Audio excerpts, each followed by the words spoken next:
Pangatlong play-in na po dito sa ginaganap na Chess.com Open 2026. Wesley So laging pasok sa top 3.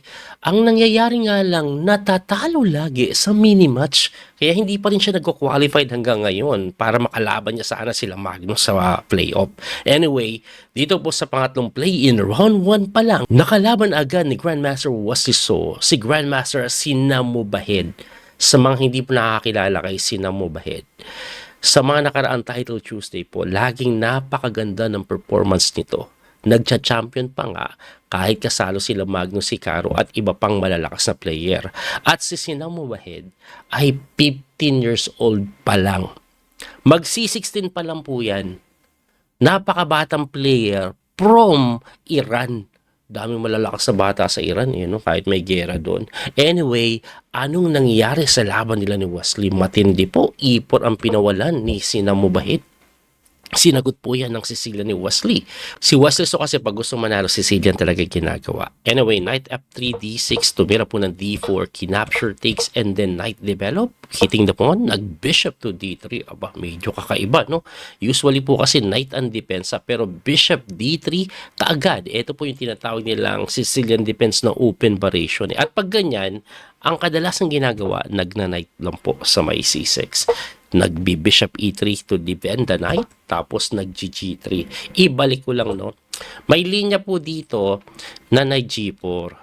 Pero Wesley, mas pinili niya yung tiradang ganito lang. Pag nag-knight g4 ka po kasi dyan, ang gagawin niyan, kinakapture, no? Takes, tapos lumilipat siya dito. Pero Wesley So g6 lang nag-castling, bishop to g7, nag-c3, napakakunat, and then saka nag-knight g4 si Wesley. Pagka knight to g4, umatras lang. Umuwi lang umayos na. Ang tanong ko, ano nangyayari dyan? Libre yung pawn, hindi po pwedeng tikman. Just in case lang po, nakainin mo to. Okay, libre nga kasi, may check. Tapos malilibre yung bishop. Kaya ang ginawa niya, nag-castling muna si West. Pagka-castling, nag-h3 lang, napaatras sa may f6, and then tumira po ng knight to d2. Tamang develop. Tapos nag-d5 na si Wesley, na kung saan very equal yung laban. To be honest, gusto ko po yung position ni Wesley So ngayon kasi medyo mas lalakas yung kita niya. Mamaya nga may e5 pa yan Anyway, kinapture, binawi po ng pawn, and then nag-e5 lang yung kalaban, knight to d7, nag-f4 na sinagot ni Wesley ng knight to c5. Yun lang, mali daw. Sabi po ng engine. Ibalik lang po natin. Ang pinapatira po dito ng engine, kasi nga po, dahil solid po ito, nabarahan yung bishop, is to play f6 na slightly better. Kasi pagka nag-f6 ka dyan, capture, knight f6, ayan lalakas po mamaya yung possible e5, tapos yung bishop buhay. Yun daw po dapat natitira ni Wesley. Pero ang ginawa niya is knight to c5, which is hitting the bishop na napaatras. Tapos nag-queen to b6. Gusto niya ng discovery attack sa hari, kaya napagalaw po yung king.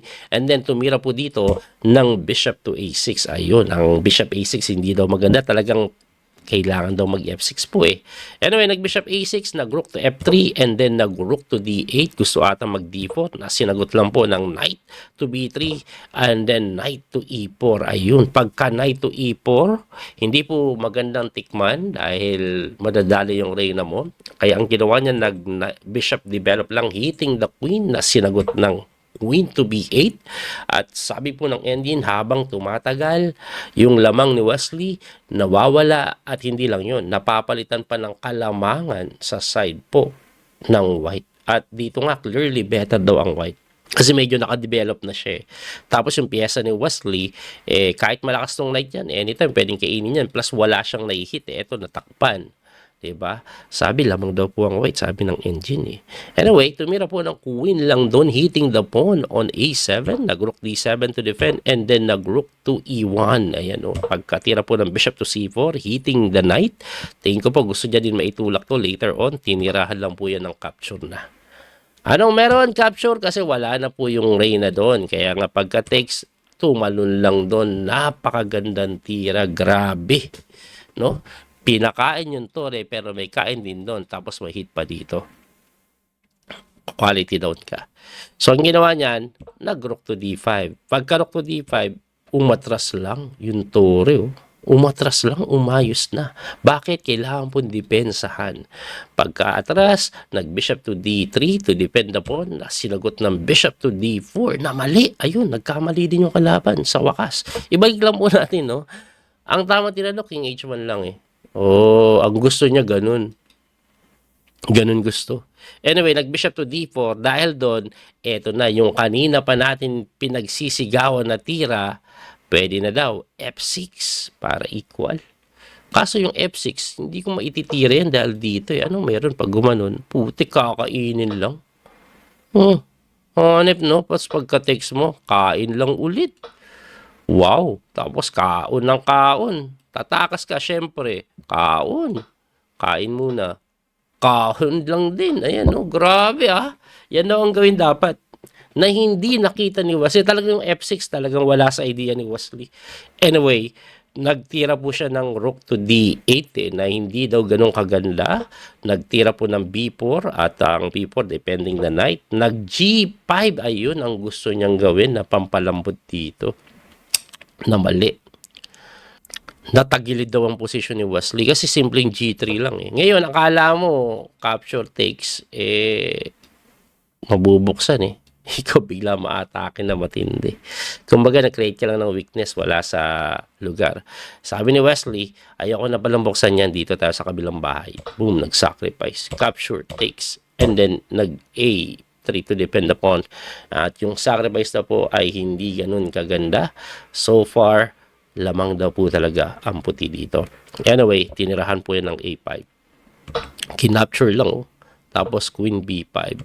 Tumira po doon para depensan kabayo. Umatras lang para makain yung kabayo. Kulong. Ay nakulong. Ang problema, may ganun. Eh ano, kung may ganyan, pagka-capture mo, ayun, napin. Pusang gala. Napin lang, no? Walay. Mado-double quality down. Walang depensa. Walang depensa. Wala nang depensa. Pwede ba rook T5? Rook T5 kakainin eh. Tapos pipin pa rin. Ubos. Tapos may passport eh. Ubos. Kaya ganyan na nangyari. Wala eh. Double quality down. Double rook yung kalaban pero may fair bishop si Wesley. Pero I don't think that's enough. Anyway, ito po ay losing na daw. Anong ginawa? Tingnan natin. Sinacrifice. Sa'yo na yung isa. Wala na yung bishop mo malalakas, sir. O napasok siya sa bahay niya. Ayan, naubos yung puno. Nanggugulo pa si Wesley. May passpon kasi kahit papano. Nanggugulo. May passpon. Grabe to. Hindi kasi may tulak kasi may ganito. Ano ngayon? Capture lang. Saka kakainin yun. Grabe to. Grabe yan. So, isang tira na pilitan kainin si West. Tumulak. At ayun na ang panapos. Tira mo. Capture takes dun. Gumanon lang. Hindi mo talaga may tulak na. Kasi kakainin. Tapos nalapit yung king. Wala na. Magre-resign na to. At ayun na nga ang nangyari. Pusang gala, sobrang kondisyon ng kalaban ni Wesley. At sa sobrang kondisyon ng kalaban ni Wesley, ito po ang final standing ng torneo. Tingnan nyo po. Champion yan, si Sinamo Bahid. No? Tapos, ang nag-second and third, si Caruana and Dubov. Ayun, may mapapanood tayong Dubovski. Grabe si Sinamo Bahid, anong ginawa niya? Pagkatapos na talunin si Wesley, si Madsudlo, si Sarana tinalo din. Di Alzarin tinalo din. Si Tambaram tinalo din. Si Daniel Dubov tinalo din. Pusang galang talo niya lang kay Pahabi. Ganong kalupit yung Sinamo Bahid na yan. Anyway, ano bang nangyari kay Wesley? Sobrang sama ng laro ni Wesley. Ito po siya. Pagkatapos niyang matalo doon, nanalo siya second round. Pero natalo na naman round 3. Tapos naka-straight pa kasi 7 points. May chance pa yan. Pero tinalo ng round 8 ni Bidit. Nabawian siya ni Bidit. At dahil wala ng pag-asa, tinablan niya na lang yung last round.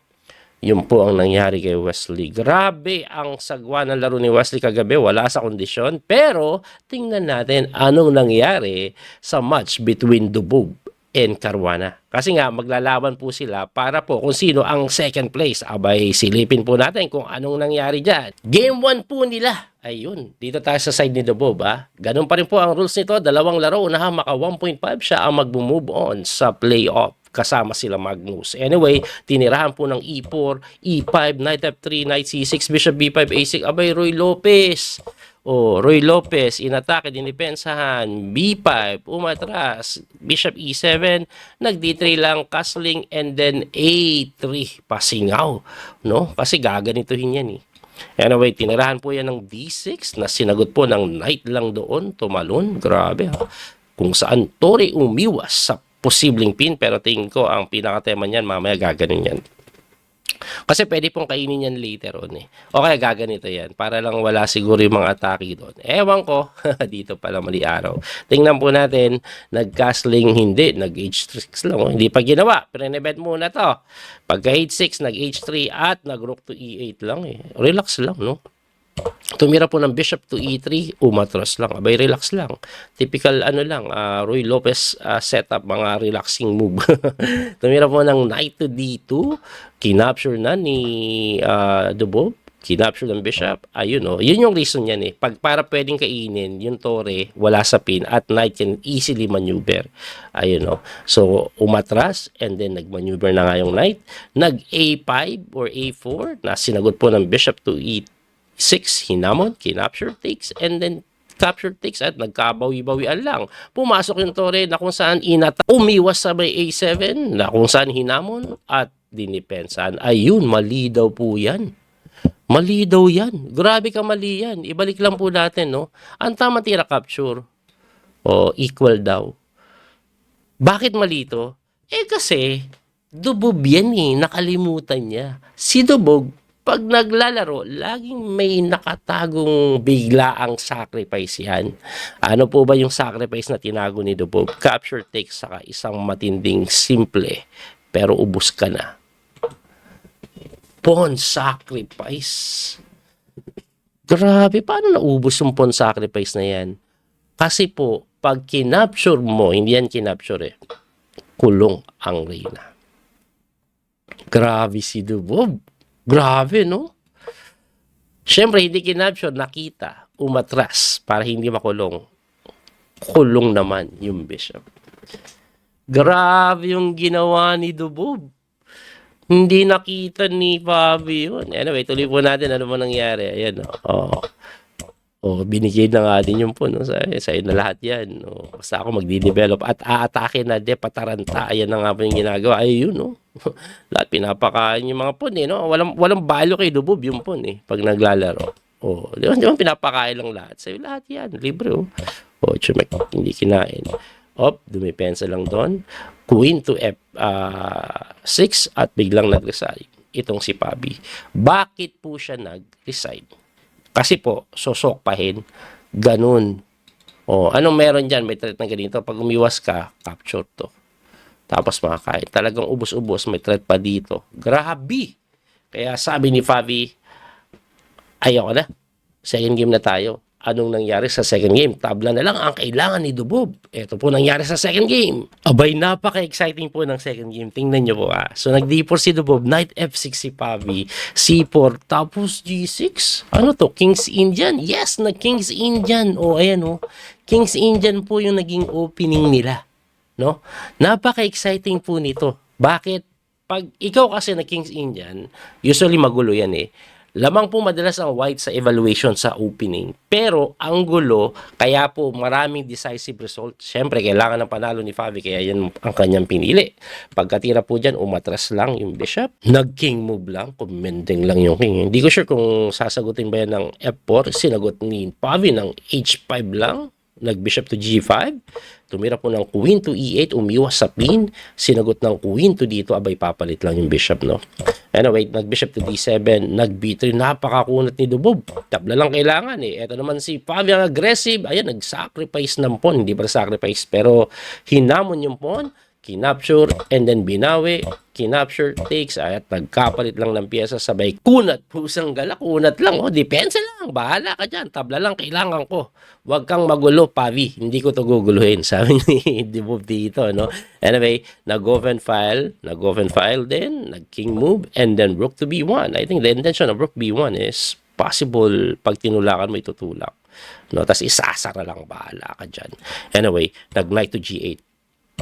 Tumira po ng a3. Ayaw mong itulak, ako tutulak. Okay, nag-bishop to h6, hinamon. Pinalit po yan, kinapture. And then nag-knight lang po sa may c3, hitting the queen, tumakbo, and then nag-h4 lang. Kunat talaga. Pine-prevent niya lang yung mga possible tulak atake. Tapos gusto din siguro gumanito niyan. Anyway, pagka h4, nag-knight to g8, bumalik, and then nag-king move lang. Relax lang mga tira ni Dubov dito no? Nag-knight to f6, tapos bishop lang sa may d1. Nag-king move. Tingnan nyo, ang kunat ng mga tira. Ang kunat! Grabe, solid lang. King move lang. Tingnan nyo, napakakunat ng tirahan, Anyway, ganyan talaga yung King's Indian, Medyo dahan-dahan, ipuposition mo ng tama bago ka bumukas. Ayan na. Pero dito, wala. Ayaw ko na magkunat. Sabi dito ni Dubov, atake na ako, Brad. Ayan, umatake na. Lumipensa sa c7. Hinamon yung isa. Kinapture, takes. And then, nag-knight lang doon. Walang magawang play, Yung knight na to, saan ka ba iikot? Gaganito na. Atake na sa kabilang ibayo. Mag-g5. Tumira po ng rook to c7. Yun, mali. Ano ba tamang tira? Queen to e3. Ganun. Tama, eliminate yung tore. Yun daw ang tamang tira sa side ni Dubov. Lamang daw dito si Dubov Anyway, tumira po ng rook to c1, nag-knight to f6. Mali. Ano ba tamang tira? Queen to b8, draw. Bakit mo gagawin draw? Mas win ka nga. Tumira po ng knight to f6 nga, nag-rook to c6. Bumalik yung knight to defend that pawn on c7. Umiwas yung tori doon para saan? Dito.